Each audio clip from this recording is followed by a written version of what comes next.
BTS 가족 여러분, 저는 김포시민교회 정재락 목사입니다. 오늘 설교 제목은 삼손의 가정에 나타나신 예수님입니다. 설교 본문은 사사기서 13장 1절 말씀입니다. 이스라엘 자손이 다시 여호와의 목전에 악을 행하였으므로 여호와께서 그들을 40년 동안 블레셋 사람의 손에 넘겨주시니라. 아멘. 우리가 보통 사사라고 하면 성경에 12명을 말합니다. 이 12명은 이스라엘의 사사로서 사울왕이 등극하기 전까지, 다시 말하면 요수아가 죽은 이후에 사울왕이 등극하기 전까지 약 350년 동안 활동했던 하나님의 종들이었습니다.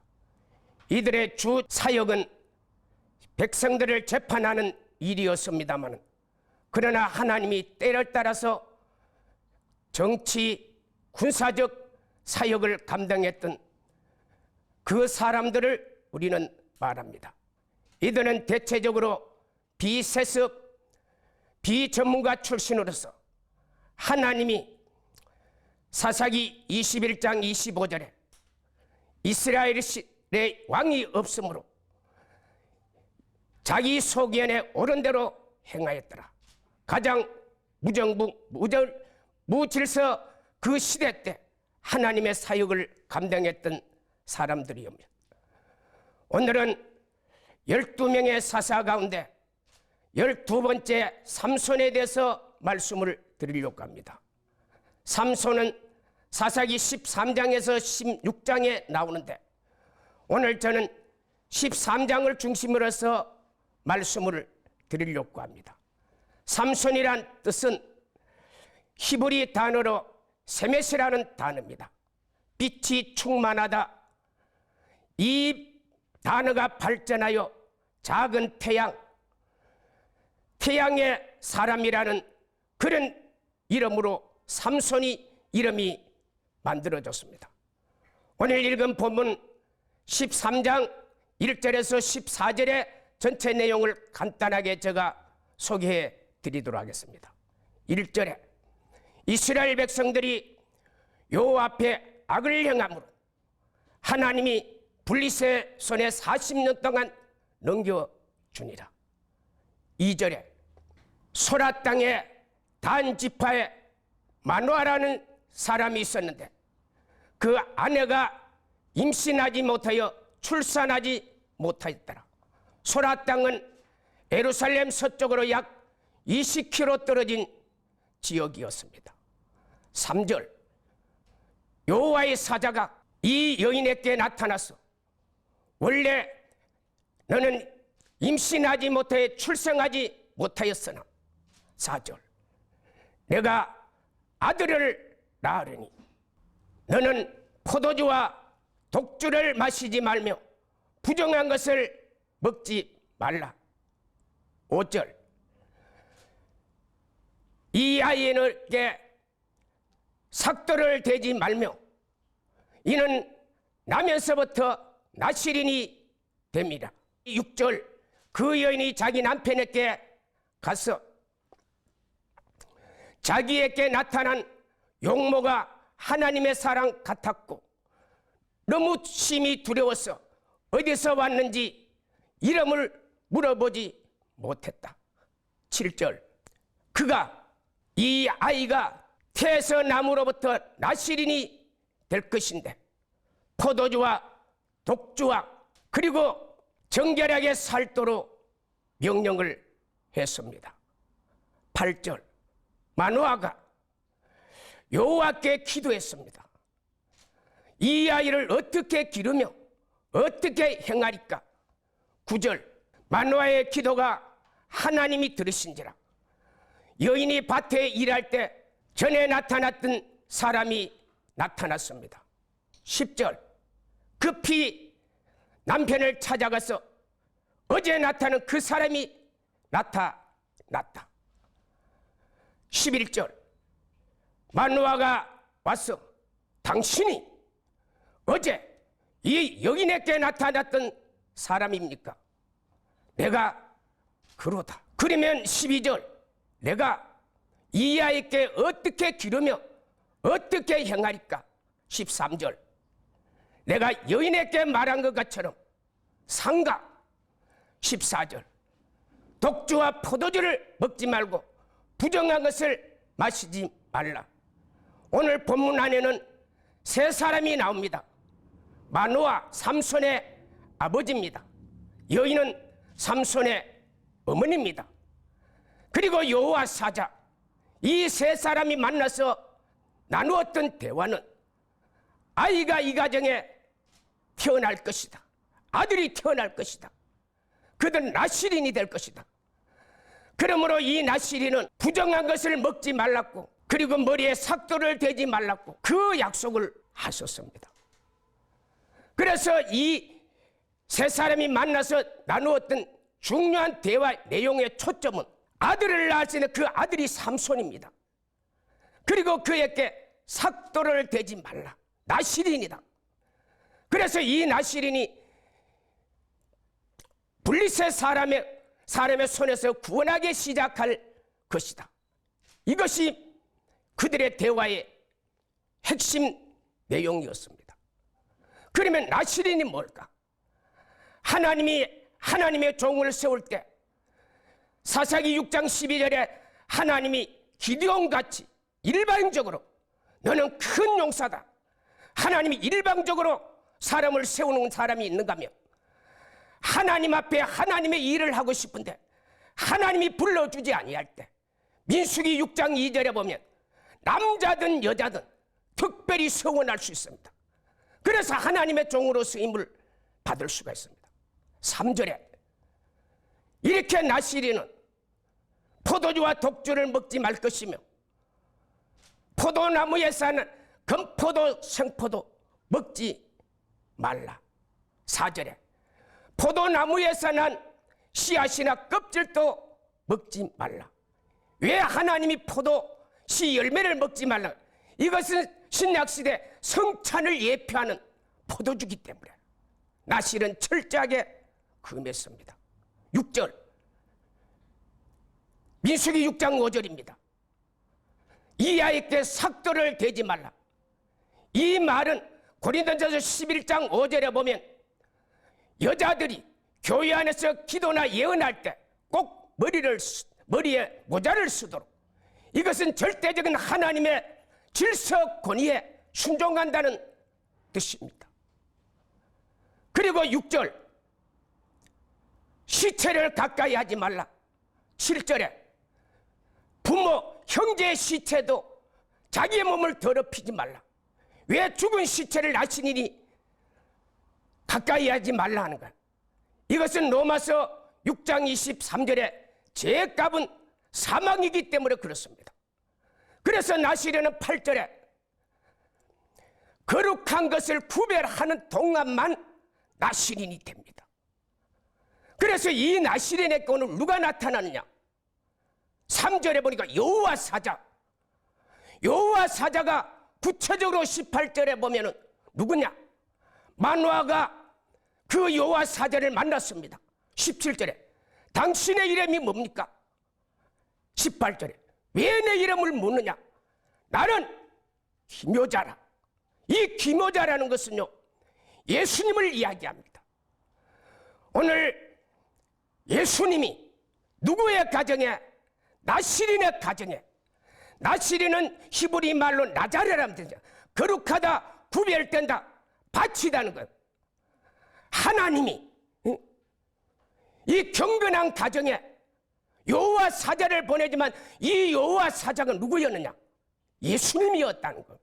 18절의 기묘자는 이사야서 9장 6절에 한 아들이 우리에게 낳고 한 아들을 우리에게 주신 바 되었는데 그는 어깨에 정사를 메었고 그리고 그의 이름은 묘사, 기묘자, 전능하신 하나님, 영존의 아버지, 평강의 왕.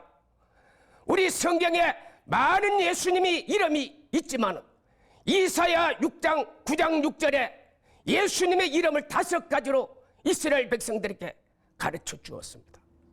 그래서 우리 하나님은 경건한 가정에 예수님이 직접 이 마노아의 부인은 지금부터 3000년 전의 사람이었습니다. 3000년 전에 사람이 여자가 아이를 낳지 못한다.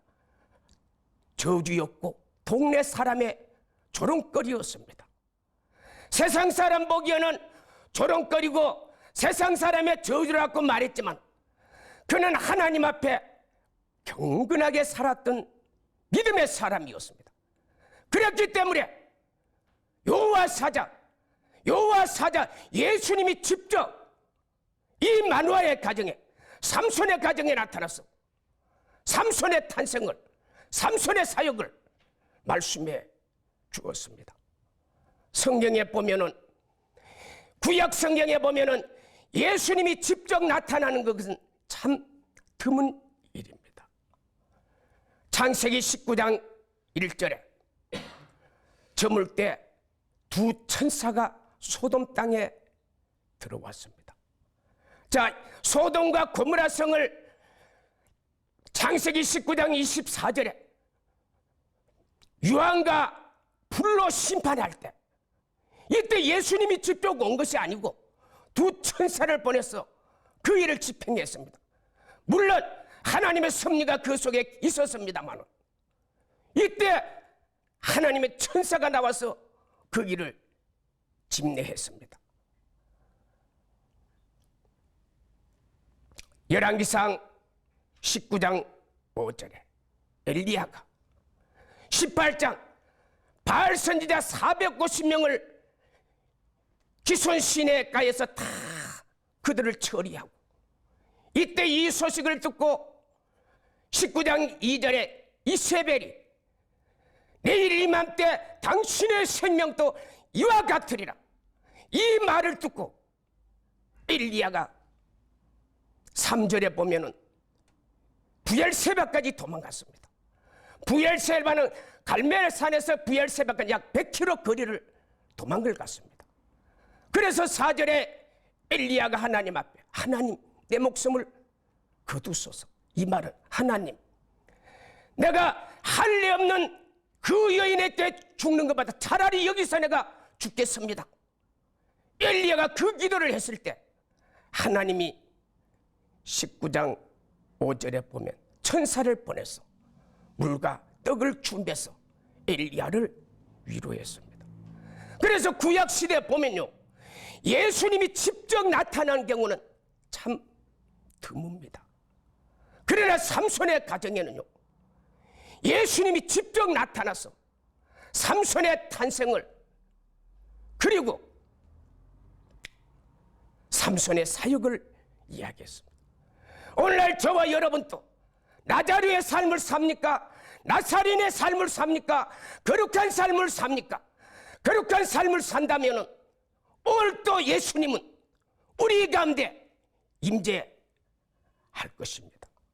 구약 성경에 아브라함이, 예수님이 직접 나타나서 아브라함을 축복한 내용이 창세기 14장 1절에 시날 땅의 사람들이, 시날 땅은 바벨론 지역의 사람입니다. 그리고 2절에 소돔 땅 사람하고 전쟁이 일어났습니다. 이때 이 전쟁이 14절에 보면 아브라함의 조카 롯이 포로로 잡혀갔습니다. 이때 아브라함은 집에서 기른 군사 318명을 데리고 조카 롯을 되찾아옵니다. 그때 18절에 보니까 이 아브라함이 조카 롯을 되찾아올 때 살렘왕 멜기세덱이 떡과 포도주를 가져다가 아브라함을 맞이하는데, 그때 14장 19절에 보니까 아브라함을 축복한대. 천지의 주제시오 전능하신 하나님이여, 이 아브라함을 축복해달라고 살렘왕 멜기세덱이 아브라함을 직접 축복합니다. 이 살렘왕 멜기세덱이 누구냐? 예수님입니다. 히브리서 7장 1절에 보니까 살렘왕 멜기세덱은 지극히 높으신 제사장이라. 2절에 아브라함이 11조를 그에게 나누어 주었습니다. 그는 의의 왕 살룸 왕 평강의 왕이었습니다. 그리고 3절에 그는 아버지도 없고 어머니도 없고 처음도 없고 나중도 없고 끝이 없는 이런 분이 세상에 있습니까? 예수님이라는 것을 우리는 능히 짐작합니다. 그런데 그 후반절에 보면 이는 하나님의 아들과 닮았고 예수님입니다. 그리고 영원한 제사장이라. 영원한 제사장은 예수님 외에 없습니다. 민수기 4장 3절에 보니까 이스라엘의 제사장은 20세에서 50세만 제사장의 사명을 감당합니다. 그러나 영원한 제사장, 이는 예수님이었습니다. 아브라함에게도 예수님이 직접 나타났고 삼손의 가정에도 예수님이 직접 나타났습니다. 오늘 저와 여러분,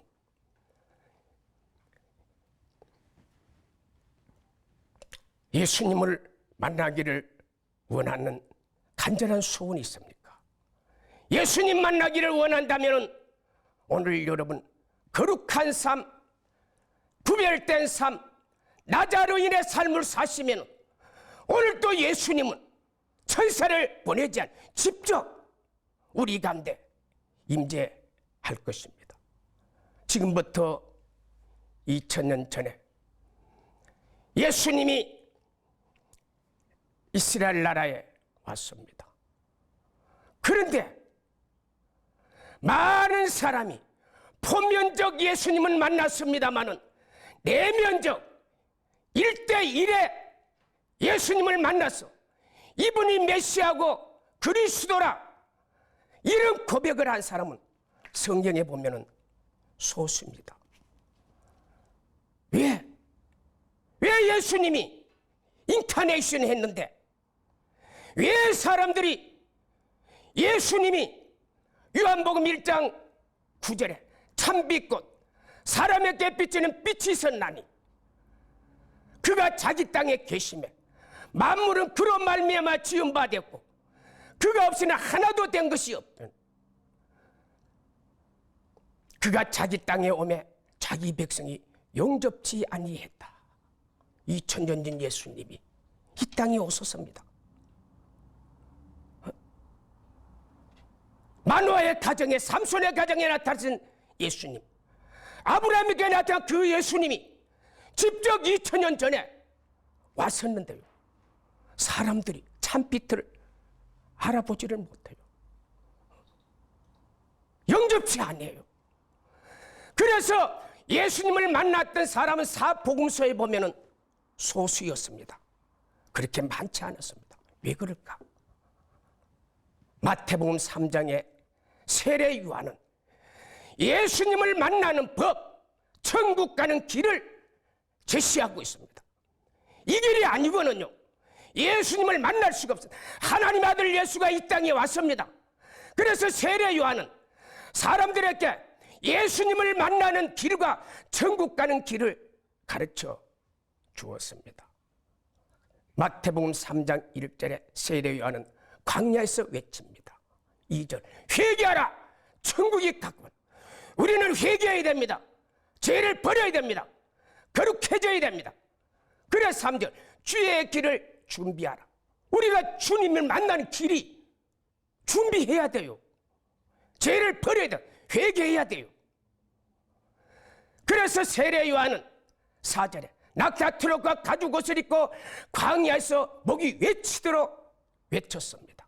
이 소리를 듣고 5절에 예루살렘과 유대와 갈릴리 사방의 사람들이 모였습니다. 그때 세례 요한은 6절에 보면 죄를 자복하고 회개하는 자에게만 세례를 주었어요. 세례 요한이 다 세례 주지 않았습니다. 회개하는 자에게. 그런데 세례 요한이 7절에 보니까 바리새인과 사두개인에게 독사의 새끼들아, 지옥의 판결을 피하겠느냐? 지옥 간다는 거요. 바리새인과 서기관들은요, 그 당시에 가장 종교적 지도자였습니다. 그리고 그들은 세상 권력을 장악하고 있었던 사람입니다. 세상적으로 말하면 가장 성공하고 축복받은 사람이었는데, 그들은 하나님의 아들 예수님이 메시아가 이 땅에 왔는데 만날 길이 없습니다. 회개 안 합니다. 자기의 전통이 최고인 줄 알고, 자기의 믿음이 최고인 줄 알고 성경을 따르지 않았습니다.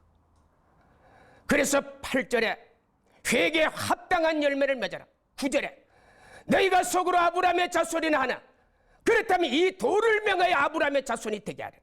세례 요한은 사두개인과 바리새인에게 풀매기 얘기합니다. 너희들 아브라함의 자손 아니다. 만약에 그런 식으로 너희가 아브라함의 자손이 된다면 이 돌을 명해서 아브라함의 자손이 되게 하리라. 그리고 10절에 회개치 않으면 도끼가 나무 뿌리에 놓여있어요. 회개쯤 찍어버리리라. 11절에 난 물로 너희께 세례를 주노라. 내 뒤에 오시는 것은 능력이 말해서 불과 성령으로 세례를 주노라.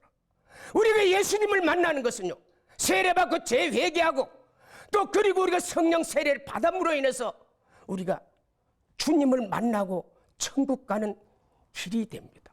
교회 와서 재회개 안 하고 그 천국 못 갑니다. 12절에 자기 마당을 정하게 하사 알곡은 모아 곡간에 들이고 죽정이는 불에 사르리라. 이 강력한 회개 예침을 마태복음 3장에서 외치고 있습니다. 세례 요한이 유대 광야에서. 그런데 이 회개 소리를 듣고 4장 14 예수님이 나타납니다. 그리고 예수님이 4장 17절에 첫 설교가 회개하라 천국이 가까우니라. 그런데 이 회개 설교를 듣고 누가 회개하고 돌아오느냐? 마태복음 4장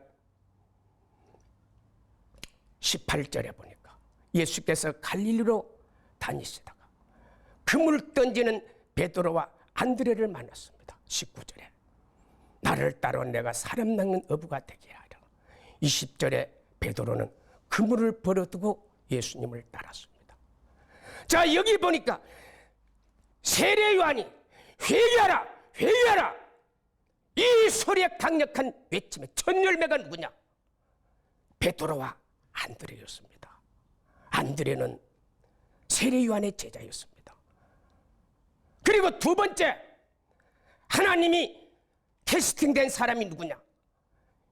21절에 보니까 예수님께 더 가시다가 그물 찝는 아버지와 함께 그물 찝는 야고보와 요한을 만났습니다. 나를 따라오너라. 그들은 배와 아버지를 버려두고 예수님을 따랐습니다. 자, 예수님이 세례 요한이 예수님을 만나는 길, 천국 가는 길을 외쳤는데 첫 열매가 이 네 사람이었습니다. 그들은 배까지 그물까지 아버지까지 버리고 주님을 따르는 회개의 역사를 통해서 주님의 제자가 되었고 예수님을 만났습니다. 우리는 오늘 예수님의 만나는 길은 히브리서 13장 8절에 예수 그리스도는 어제나 오늘 영원히 동일하다. 그러므로 저와 여러분이 오늘 예수님 만나는 길은 회개하고 성령 세례 받고 거룩해지면은 예수님도 만날 수 있고 천국 가는 길도 열립니다. 요한일서 1장 9절에 만일 너희가 죄를 자복하면은 주는 미쁘고 의로우사 모든 죄에서 우리를 사하시고 모든 불의에서 우리를 깨끗게 하실 것이라. 사도 요한이 외칩니다. 죄를 회개하라. 그런데 1절에 보니까요, 태초에 있는 말씀에 관하여 내가 들은 바요 손으로 만진 바요 눈으로 본 자요. 세례 요한은요 예수님을 어떻게 만났어요? 자기 죄를 버리고 자복하고 그래서 경건의 삶으로 거룩한 삶으로 살 때 하나님의 아들을 눈으로 보았습니다. 손으로 만졌습니다. 귀로 들었습니다. 오늘 저와 여러분 예수님을 눈으로 보고 싶습니까? 손으로 만져보고 싶습니까? 귀로 듣고 싶습니까? 회개하라. 회개하고 거룩한 삶으로 진리로 세워지면 주님은 오늘 천사를 보내는 것이 아니고 직접 오늘 저와 여러분에게 나타납니다. 오늘 이 설교를 통해서 모든 이 방송을 듣는 모든 자들이 회개하고 예수님을 만나는 축복이 있기를 예수님의 이름으로 축복합니다.